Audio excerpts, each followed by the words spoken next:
کہتے ہیں ہر 10 سال میں انسان بدل جاتا ہے، اس کی کیفیت، اس کی خواہشیں اور اس کی ضرورتیں تبدیل ہو جاتی ہیں۔ ہم بچے ہیں، ہمیں کھلونے چاہیے، ہم بڑے ہو چکے ہیں تو ہمیں گھر، پیسہ، کامیابی چاہیے۔ ہم زندگی میں آگے بڑھ چکے ہیں تو ہمیں سکون چاہیے، اچھی صحت اور تھوڑی قدردانی چاہیے۔ زندگی کے ساتھ بدلنا اور حالات کے مطابق ایڈجسٹ ہونا انسان کا انسان ہونا ہے۔ لیکن ایک چیز کی تبدیلی مجھے تکلیف دیتی ہے اور وہ ہے انسان کا اندر سے مردہ ہو جانا۔ ہم کتابوں میں پھول رکھتے ہیں، ایسے مرجھائے ہوئے پھول بھی پسند کرتے ہیں، لیکن مجھے مرجھائے ہوئے چہرے اداس کر دیتے ہیں۔ ٹوٹے ہوئے خوابوں کو پھر سے جوڑا نہ جائے تو میں دکھی ہو جاتی ہوں۔ میں چاہتی ہوں کہ چاہے کچھ ہو جائے لیکن دل پھولوں کی طرح کھلے رہیں۔ ایک خاتون سے ملاقات ہوئی، کم عمری میں ان کی شادی ہو چکی تھی، 40+ تھیں کہ دادی بن گئی۔ ان کا کہنا تھا کہ اب اور کیا کرنا ہے جی کر، اب تو بس موت کا انتظار ہے۔ مجھے اچھا نہیں لگا۔ ہماری زندگیوں کے سارے کام نپٹ جائیں گے تو ہم موت کا انتظار کرنے لگیں گے۔ انسان کیا صرف کاموں کے لیے جیتا ہے؟ انسان انسان ہے، مزدور نہیں۔ شادی، اولاد، پھر ان کی اولاد، ایسے زندگی ختم۔ زندگی اتنی خاص ہے کہ یہ بیرونی حالات کے ساتھ سانس ضرور لیتی ہے لیکن دھڑکتی یہ انسان کی روح کے ساتھ ہے۔ آپ کو کیوں لگتا ہے کہ آپ نانی دادی بن چکی ہیں، بیوہ ہو چکی ہیں، شادی ناکام رہی ہے، اکیلے بچے پال رہی ہیں تو بس آپ کی زندگی ختم ہو گئی ہے؟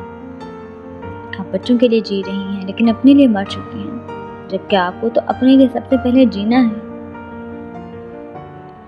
موت کی تیاری کی جاتی ہے، انتظار نہیں، اور تیاری بھی زندگی کے ساتھ کی جاتی ہے، زندہ دلی کے ساتھ۔ کسی نے بڑی پیاری بات کہی ہے کہ کوشش کریں جب آپ کے پاس موت ہے تو آپ اسے زندہ ملیں۔ یہ باتیں کہنے کا مقصد ہے کہ آپ عمر کے کسی بھی حصے میں ہوں، زندگی کے کسی بھی مقام پر ہوں، خود کو زندگی سے ریٹائرڈ نہ کریں۔ جسم کی عمر ہوتی ہے وہ جوان اور بوڑھا ہوتا ہے، روح کی نہیں ہوتی۔ جتنا روح کو زندگی کے قریب رکھیں گے وہ اتنا ہی مہکے گی۔ دوسری بات جو میں کہنا چاہتی ہوں کہ زندگی میں کوئی نہ کوئی مقصد ضرور رکھیں۔ میں سمجھتی ہوں کہ مقصد ہمیں زندگی کی قوت دیتا ہے۔ وہ مقصد گھر کو جنت بنانے کا ہو، اولاد کی تربیت کا ہو، پڑھنے لکھنے کا ہو یا پھر انسانیت کے لیے کچھ کرنے کا۔ ہر روز کھانے پینے کے لیے کون جی سکتا ہے؟ معمول کی ذمہ داریوں کے علاوہ ایک ٹارگٹ ضرور سیٹ کریں، پھر اس ٹارگٹ کے حصول کے لیے کوشش کریں۔ ایک کتاب کو ہر حال میں اپنے ساتھ رکھیں، کتابیں ضرور پڑھیں۔ میں چاہتی ہوں آپ دنیا میں کہیں بھی رہیں، کہیں بھی جائیں، علم میں پیچھے نہ ہوں، کچھ نہ کچھ سیکھتے رہیں، کسی کام کو معمولی نہ سمجھیں۔ کام کرنے کا انداز کام کو بادشاہ بنا دیتا ہے۔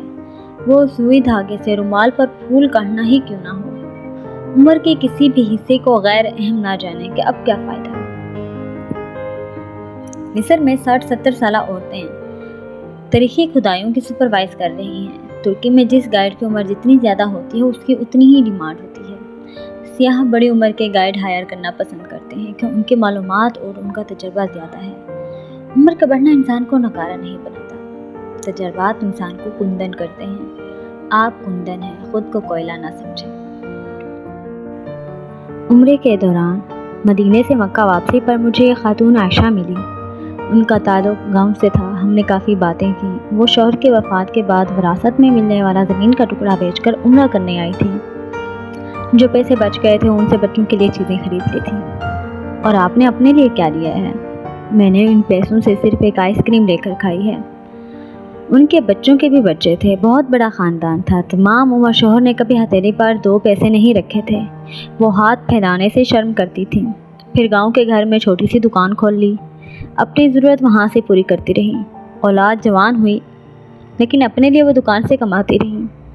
کسی اولاد سے کچھ نہیں لیا، اولاد نے بھی نہیں دیا۔ بیٹا اتنی استطاعت رکھتا تھا کہ ماں کے حصے کی زمین خرید لی، لیکن ماں کو عمرے کے لیے پیسے نہیں دیے۔ وہ تاعمر اپنی غیرت کے سائے میں رہی۔ ہاتھ پھیلایا تو خدا کے آگے، اور خدا نے انہیں اپنے گھر بلایا تو انہی کے حصے سے جو اللہ کی طرف سے ان کے لیے طے تھا۔ اللہ نے اس غیرت مند بندے کو اپنے گھر بلا کر اعزاز دیا۔ اپنی زندگی کی کہانی سناتے ہوئے وہ کئی بار روئیں۔ ان کی آنکھیں ہمیشہ نم رہنے والی آنکھیں تھیں، گیلی اور دکھی۔ مجھے جب جب وہ یاد آتی ہیں ان کا یہ جملہ کانوں میں گونجنے لگتا ہے، میں نے صرف ایک آئس کریم لے کر کھائی تھی۔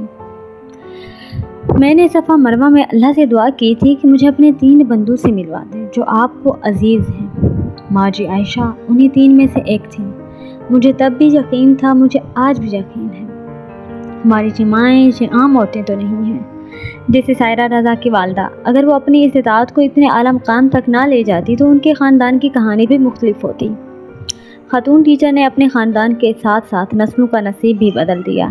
انہوں نے حالات سے گھبرا کر ہاتھ پہ نہیں چھوڑے اور اپنی ہمت کی کشتی میں اپنے خاندان کو سوار کر کے ان کی منزل تک لے گئیں۔ ان خواتین نے اپنا آپ قربان کر کے اپنی نسلوں کے بیڑے پار لگائی ہیں۔ جو عورتیں اللہ کو عزیز نہیں ہوں گی تو کون ہوں گی؟ ہمیں اپنی خواتین کو ساس، بہو، نند، بھابھی کے تناظر میں دیکھنے کے بجائے ان کی شخصیت کے آئینے میں دیکھنا چاہیے۔ ان کی قربانیوں کی قدر کرنی چاہیے۔ حاجی عائشہ جیسی خواتین سے میں یہ درخواست کرتی ہوں کہ اپنے لیے صرف آئس کریم نہ لیں، وہ گرم شال بھی لے لیں جو آپ کو پسند ہے اور آپ اسے بچوں کی فیس میں ڈال رہی ہیں، بیٹیوں کا جہیز جمع کر رہی ہیں، ضرور کریں، لیکن وہ سوٹ خرید لیں جسے کئی بار مارکیٹ میں دیکھ کر چھوڑ آئی ہیں۔ وہ سونے کی چین ہو یا بندے، اسے خرید لائیں، اسے پہن لیں۔ شاید آپ پہاڑوں پر جانا چاہتی ہیں، سمندر دیکھنا چاہتی ہیں، لیکن کبھی اتنے پیسے جمع نہیں ہوئے، کبھی فرصت نہیں ملی، لیکن گھوم آئیں، اپنا دل نہ ماریں۔ آپ کے اولاد کا آپ پر حق ہے، لیکن کچھ حقوق خونی رشتوں کے بھی ہوتے ہیں، لیکن ان سب سے پہلے آپ کا خود پر بھی حق ہے۔ ہم کہتے ہیں ہم سے سب کے حقوق کے بارے میں سوال ہوں گے، ضرور ہوں گے، لیکن ہم سے ہمارے حق کا سوال بھی تو ہوگا۔ اپنا حق خود کو ادا کر دیں، اپنا حق خود ہی غصب نہ کریں۔ اس نئے سال میں اپنے لیے نئی خوشیوں کا اہتمام ضرور کریں۔